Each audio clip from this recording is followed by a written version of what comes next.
When we talk about language learning, there is a hidden assumption that most people never question. And that assumption is this, that a language can be understood purely through analysis, through rules, explanations, and descriptions. In other words, that language can be understood from the outside. But after many years of learning and using multiple languages in various domains, such as work, travel, and even lecturing and management in languages such as Japanese, Chinese, and Thai, I've come to a very different conclusion. There is a fundamental limitation in that way of thinking, and I call it monolingual bias. Monolingual bias is not just talking about speaking one language. It's about thinking that one way of experiencing language is enough to understand it.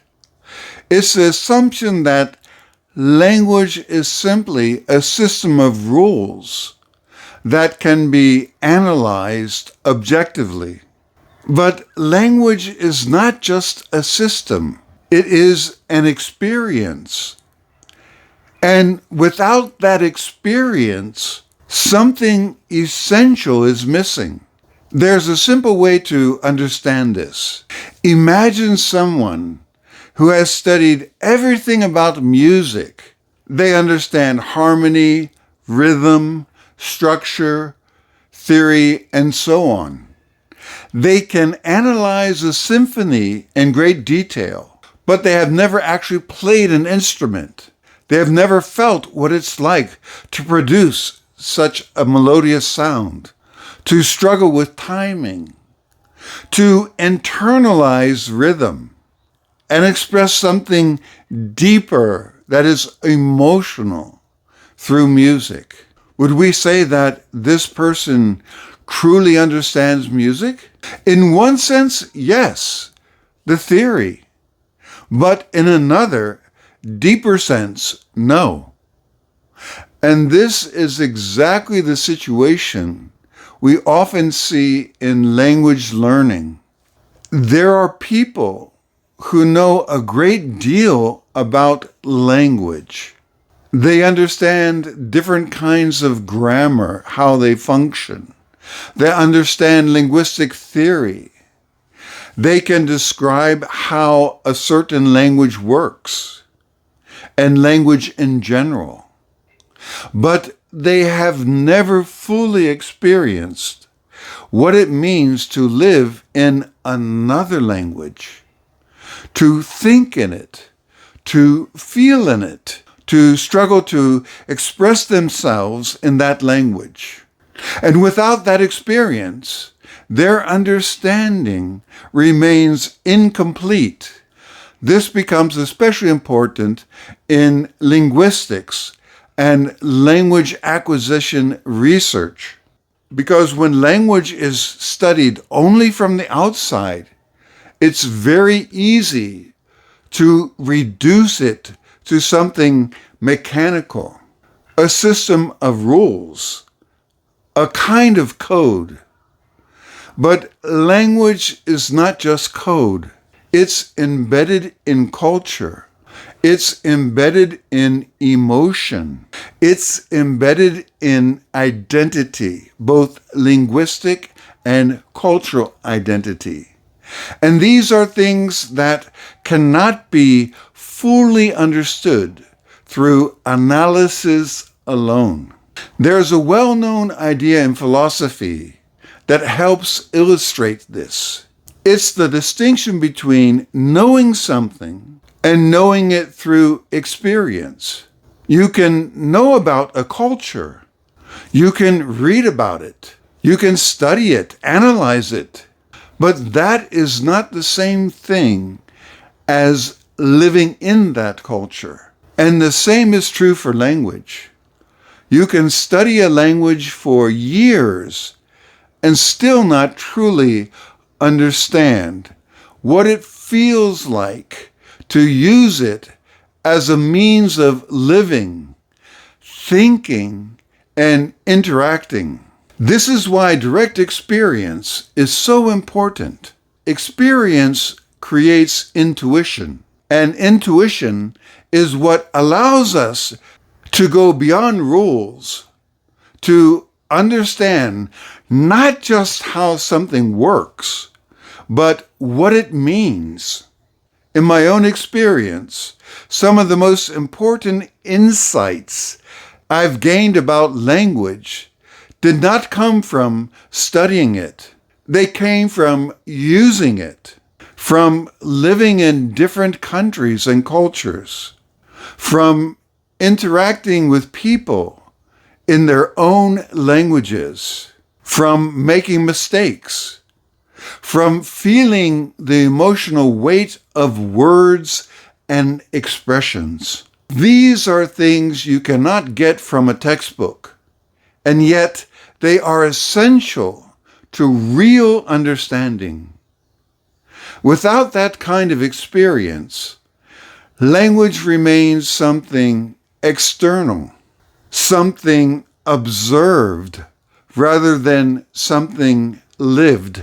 And this has important consequences because it affects the way we think about language learning itself. For example, there is often an assumption that adult language learners cannot achieve high levels of fluency, that there are strict biological limits, sometimes called the critical period, that after a certain age, it almost becomes impossible.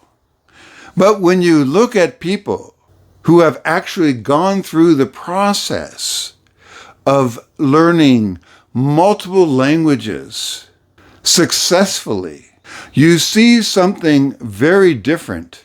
You see that many of the limitations are not purely biological at all.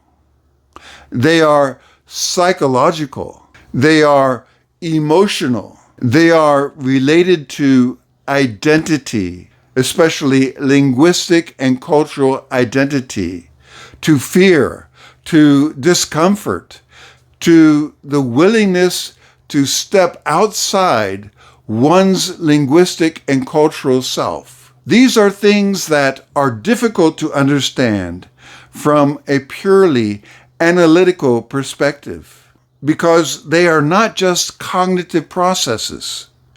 They are lived experiences. That's why I believe that anyone seriously interested in understanding language learning should go through the process themselves. Not just studying a language, but actually trying to live in this language, to think in it, to communicate in it. Because without that experience, there is always going to be a gap between knowledge and understanding, a gap between theory and reality. This doesn't mean that analysis is not valuable. It is extremely valuable, but it is not enough. It has to be combined with experience, with intuition, with direct engagement. Only then do we begin to develop a more complete understanding. And this applies not only to language learning, but to culture as well. Because language and culture are inseparable. You cannot fully understand one without the other, and both require experience. So when we talk about language learning, we need to move beyond the idea that it is simply about mastering rules or accumulating knowledge. We need to recognize that it is also about transformation. It's about changing the way we think, the way we perceive, the way we relate to others. And that transformation cannot be reduced to data. It cannot be captured entirely in theories. It has to be lived. And this is why monolingual bias is such a limitation, because it prevents us from seeing what language really is, not just a system, but a way of being in the world. Thank you for listening, and see you in the next video. If you're passionate about languages and cultures, head over to polyglotdreams.com, where you'll find my memoir, A Life in 30 Languages.